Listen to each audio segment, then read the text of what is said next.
Please join me in welcoming Nik Sharma to the stage.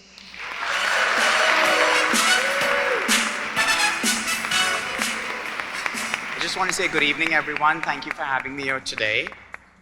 I'm going to call you guys scientists throughout the evening, so if some of you aren't, don't get upset.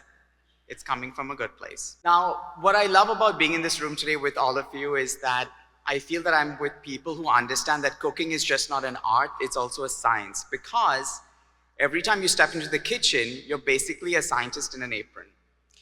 And you're measuring, you're mixing, you're heating ingredients and trying to transform them into something so beautiful that is delicious. And often, if you're lucky, you don't set off the smoke alarm like I did twice last week. Cooking has always been about transformation. We've got fermentation taking place where you have milk being transformed into yogurt. You've got dough being transformed into bread by heat. And at the end of the day, it's about transforming these ingredients into something that's not only palatable, but also provides nutrition.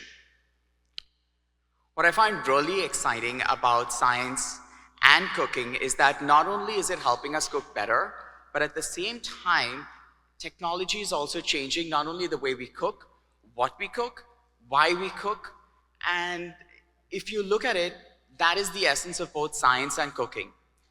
The United Nations has estimated that in the year 2030, we will have 8.5 billion people to feed. And that's going to be a problem. We're all aware right now that resources are dwindling, the planet is in crisis, and I think this is where cooks and scientists like you can come together and really make a huge difference in the world. Just a few years ago, even the thought, and this is even when I was in grad school, the thought of someone synthesizing plant textured proteins in a lab to create something like a plant-based steak, it was science fiction, right? Like, you'd never think of this possible, but today it's reality, and that is because of the advances in technology. It's very much like cooking, because what you guys are doing, you're still playing with the same things that we as cooks play with. You're playing with carbohydrates, you're playing with fats, you're playing with amino acids and proteins, but also with flavor. And there are so many similarities here, which is why when I left science to be a pastry chef, it just made sense. Plant-based foods are a fascinating crossroad, an intersection where both food and science are coming together. And as someone who started a career developing recipes for people, I not only ask questions from the recipes themselves, but also from the people who are cooking.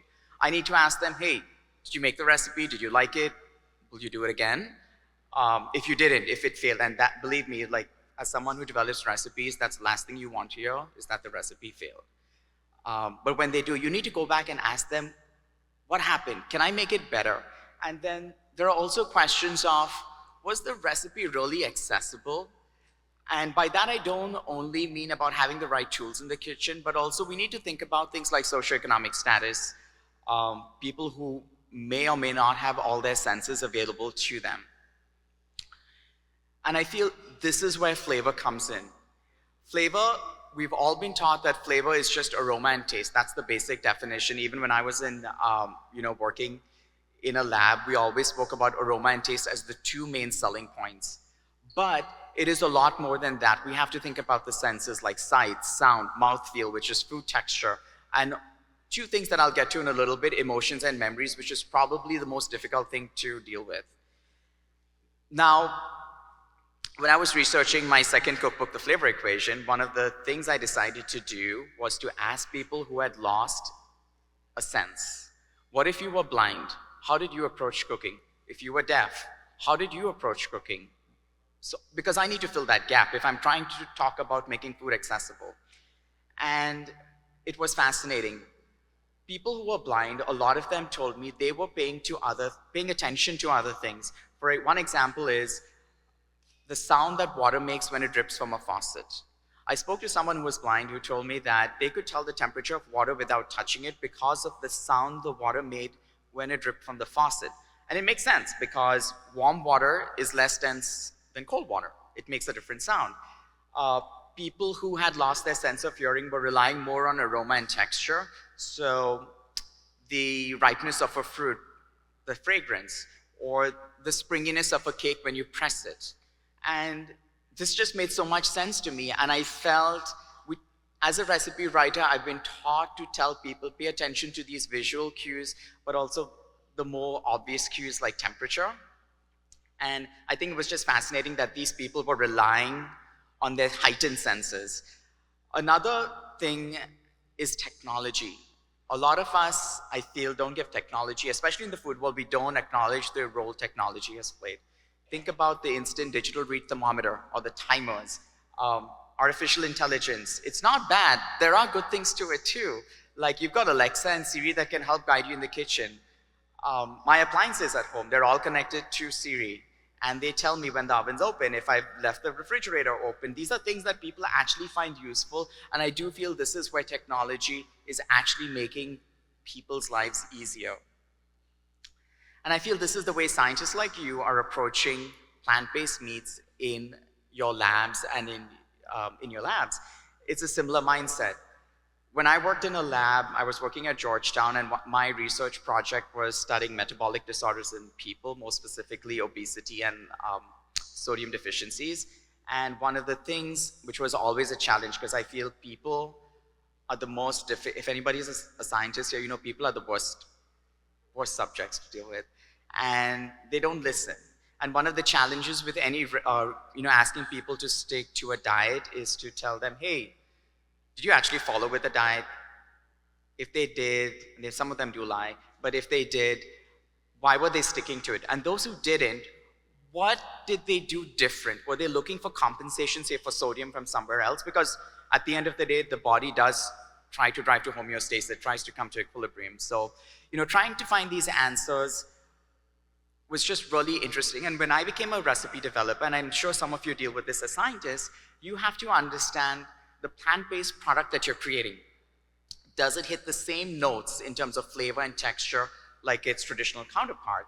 Is it cooking in the same way, or do I as a cook need to change the technique that I'm going to apply? What about nutritional value, sustainability? What are all those things, all those questions? So like I was doing in the lab, and as a cook, you guys are doing the same thing.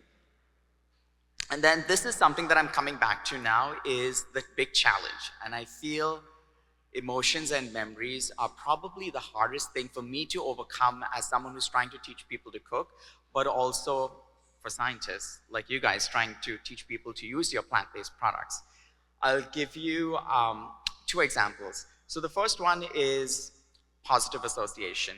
And when people first experience a food, they either are so excited about it, or they become so repulsed and disgusted, they will never overcome it. My goal and your goal is to try and change that. And one of the models I commonly use based on the way food writing is, it's called the grandmother model, where a grandmother or beloved member of the family has taught you that this is a dish you're experiencing for the first time. That is your gold standard now. And you will, for life, always compare any other version of that dish you try to that. It is really hard to come there. And then the negative model, for example, say you were hungover and you had red wine and you threw up. Whatever food you ate, you're probably going to be very repulsed by that and avoid it again. Maybe you had a really negative experience, someone passed away, or your team lost, your sports team lost, and you're eating that food. There are negative associations that start to happen. And if you remember that, it is hard to overcome. As a cook, and as scientists, this is a big challenge we need to overcome, and this happens only when we talk to people and try to understand how do they approach these things. And I think one of the most important things is both you and I, as cooks and scientists, we can change this equilibrium and push the world to a better future.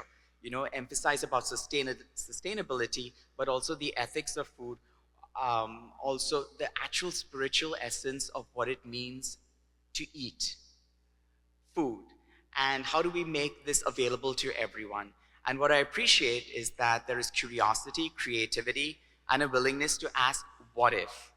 So tonight, as we celebrate those of you pushing the boundaries of food, let's raise a toast to the perfect blend of tradition and innovation, because you guys are the ones daring to ask the question, what if, and push it to the next level. So Thank you, and let's get this show started, and congratulations to everyone tonight.